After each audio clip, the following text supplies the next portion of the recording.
తిరుపతి నాకు గుర్తుపడతారా సార్ టీడీపీలో సమస్య ఎట్టి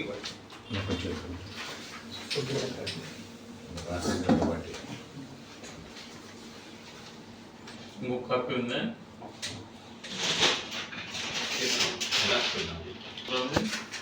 తిరుపతి టౌన్ అన్నా టౌనే సార్ నారాయణ స్వామి టెంపుల్స్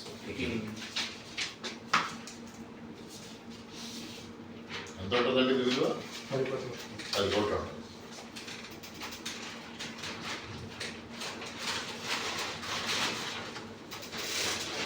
రెవెన్యూ డిపార్ట్మెంట్ ఇంకోటి ఏమి ఇచ్చింది ఆర్డర్ మీకు హైకోర్టు సార్ ఎంఆర్ఓ అగస్త్య భూమి గురించి చాలా ఆక్రమణ జరిగినాయని సరి ఆరోపణలు ఉన్నాయి. నాగరాపురం తహసీల్దార్గా నిష్పాదన అని చెప్తారు సార్.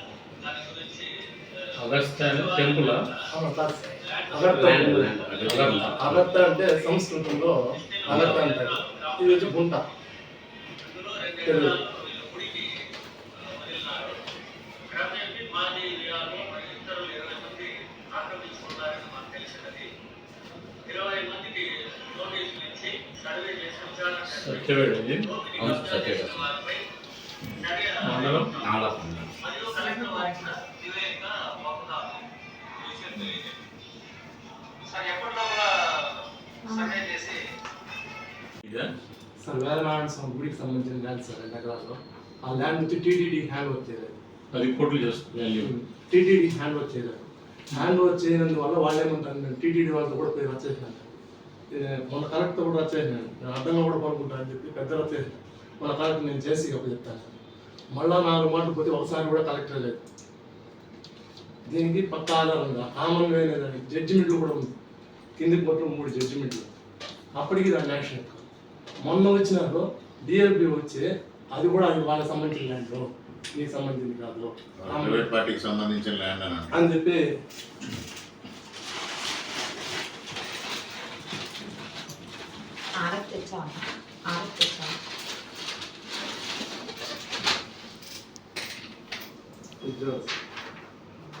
కలెక్టర్కి ఇస్తే టీటీడీ వాళ్ళు మేము మాది లేదన్నారు అని చెప్పి వచ్చారు. మళ్ళీ నేను కలెక్టర్ వచ్చేసిన టీటీడీకి ల్యాండ్ రోడ్ చేయలేదు. హ్యాండ్ ఓవర్ చేయలేదు సార్. మీరు మీ పేరుతోనే బ్రాండ్ సృష్టించారు. సో మీ నియోజకవర్గంలో ఎటువంటి అభివృద్ధి చేయబోతున్నారు, ఎటువంటి అభివృద్ధి జరుగుతుంది, ఇంతకు ముందు ఉన్న గవర్నమెంట్ ఎలా ఏం చేసి వెళ్ళింది, మీరేం గత 5 సంవత్సరాలుగా మా నియోజకవర్గంలో అభివృద్ధి పూర్తిగా కుంటుపడింది. కుంటుపడడం కాదు, అసలు అభివృద్ధి జరగలేదు. పూర్తిగా రోడ్ల వ్యవస్థ కానీ, సాగునీటి వ్యవస్థ కానీ, మురుగునీటి వ్యవస్థ కానీ, మంచినీటి వ్యవస్థ కానీ అన్ని వ్యవస్థల్ని సర్వనాశనం చేశారు. దోచుకోవడం దాచుకోవడమే లక్ష్యంగా ఆనాడు శాసనసభ్యుడు పెద్ద ఎత్తున అన్ని రంగాల్లోని అవినీతికి పెద్దపీట వేసి భ్రష్టు పట్టించిన విషయాన్ని ఈ సందర్భంగా ప్రజలందరూ గుర్తించారు. అందుకోసమే ఇవాళ ఎన్నికల్లో అతి కష్టమైన నియోజకవర్గంలో 2వ పులివెందులుగా పిలిచే నియోజకవర్గంలో నన్ను అఖండమైన మెజారిటీతో గెలిపించారు. అనపర్తి నియోజకవర్గంలో అభివృద్ధి అంటే గతంలో మా తండ్రి గారు మూలారెడ్డి గారి హయాంలో జరిగింది, మరలా నేను గతంలో ఎమ్మెల్యేగా ఉండగా జరిగింది తప్పించి మిగిలిన సమయాల్లో జరగలేదు. ఇవాళ ప్రధానంగా రోడ్ల వ్యవస్థని ఆధునీకరించాలి, పునర్నిర్మాణం చేయాలి, సాగునీటి వ్యవస్థని మెరుగుపరచాలి, మురుగునీటి వ్యవస్థను మెరుగుపరచాలనే లక్ష్యంతో పనిచేస్తా ఉన్నాం. అదేవిధంగా మిగిలిన రంగాలన్నింటినీ కూడా ఏదైతే భ్రష్టు పట్టి అవినీతి కోపంలో కూలిపోయో వాటి నుంచి బయటికి తీసుకురావాలి. ముఖ్యంగా ఏదైతే రాజమండ్రి కాకినాడ కెనాల్ రోడ్ని పెద్ద ఎత్తున అభివృద్ధి చేయాల్సిన అవసరం ఉంది. రాష్ట్ర ప్రభుత్వం ఇవాళ ఉన్న పరిస్థితుల్లో దాన్ని అభివృద్ధి చేయడానికి కేంద్ర ప్రభుత్వ సహకారం తప్పనిసరిగా కావాలి. అందుకోసమే పార్లమెంట్ సభ్యురాలు, రాష్ట్ర బీజేపీ అధ్యక్షురాలు పురంధరేశ్వరి గారు, అదేవిధంగా ముఖ్యమంత్రి గారు చంద్రబాబు నాయుడు గారు సహకారం తీసుకొని కేంద్ర మంత్రి గారు నితిన్ గడ్కరీ గారిని, ప్రధానమంత్రి గారు కానీ చేసి ఆ రోడ్డుని నేషనల్ హైవేగా కన్వర్ట్ చేసుకుని పెద్ద ఎత్తున అభివృద్ధి చేయాలనే దిశగా ప్రయత్నం మొదలుపెట్టాం. అదేవిధంగా సాగునీటి వ్యవస్థను కూడా మెరుగుపరచడం కోసం కేంద్ర ప్రభుత్వ సహకారం తీసుకుని సాగునీటి వ్యవస్థను కూడా మెరుగుపరచడం ద్వారా రైతాంగానికి మంచి ఫలితాలు ఇవ్వాలనే దృష్టితో నేను అదేవిధంగా ఆలయాల అభివృద్ధికి ఇప్పటికే కార్యాచరణ రూపొందించాం, పని కూడా మొదలుపెట్టాం, ముందుకు వెళ్తాము. అన్ని విధాలుగా నియోజకవర్గాన్ని అభివృద్ధి చేయడం కోసం వాళ్ళ కంకణం కట్టుకుని ముందుకు వెళ్తాము. రాష్ట్రం అప్పులో నెట్టుకుపోయింది, కూరుకుపోయింది అంటున్నారు. సో ఇది చేయడానికి డబ్బులు ఎక్కడి నుంచి సమకూర్చుకోవాలి, మళ్ళీ అప్పు చేయాల్సిన పరిస్థితి వస్తుందంటారా? లేదంటే ఉన్న ప్రభుత్వం అనేక విమర్శలు చేస్తుంది, మీ దగ్గర డబ్బులు లేవు కదా అన్నట్టు మాట్లాడుతుంది.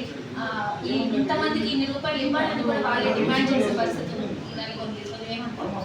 దీనికి మరి ఇటీవల కాలంలో చూశారు, మొదటి బడ్జెట్ కేంద్ర ప్రభుత్వ బడ్జెట్లో ఆంధ్రప్రదేశ్కి చాలా సహకారం అందించింది కేంద్ర ప్రభుత్వం. నేరుగా అమరావతికి 15,000 కోట్లు ఇచ్చిన, రైల్వేకి 9,000 కోట్లు ఇచ్చిన, మిగిలిన రంగాల్లో వచ్చిన సహకారం చూస్తే దాదాపు 50,000 కోట్ల రూపాయలు ఇచ్చినారు. ఇవాళ ఆంధ్రప్రదేశ్ ప్రభుత్వానికి భారత ప్రభుత్వం సహకారం అందిస్తూ ఉంది. ఇటువంటి సహకారం ఇస్తాము, పోలవరం ప్రాజెక్టుని పూర్తి చేస్తామని హామీ ఇస్తా ఉన్నారు. ఈ విధంగా కేంద్ర ప్రభుత్వ సహకారం సంపూర్ణంగా తీసుకుని వాళ్ళు రాష్ట్ర ప్రభుత్వం అభివృద్ధి దిశలో పయనింపజేయాలి. అన్ని విధాలుగా దీన్ని ముందుకు తీసుకెళ్లడం కోసం కేంద్ర ప్రభుత్వ సహకారంతో, అదేవిధంగా చంద్రబాబు నాయుడు గారి సంపద ఏ విధంగా సృష్టించాలనేది వారికి తెలిసిన విషయం.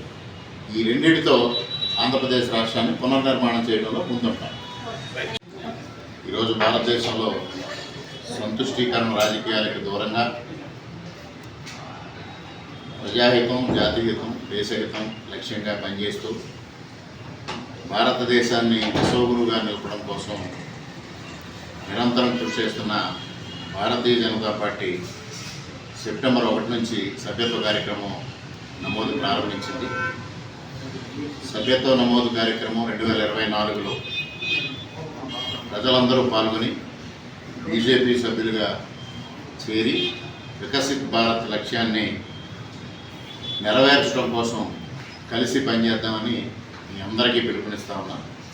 బీజేపీలో సభ్యులుగా చేరడానికి 8800002024 నెంబర్కి మిస్డ్ కాల్ ఇచ్చి బీజేపీలో సభ్యులుగా చేరమని అందరికీ సవినయంగా విజ్ఞప్తి చేస్తాము.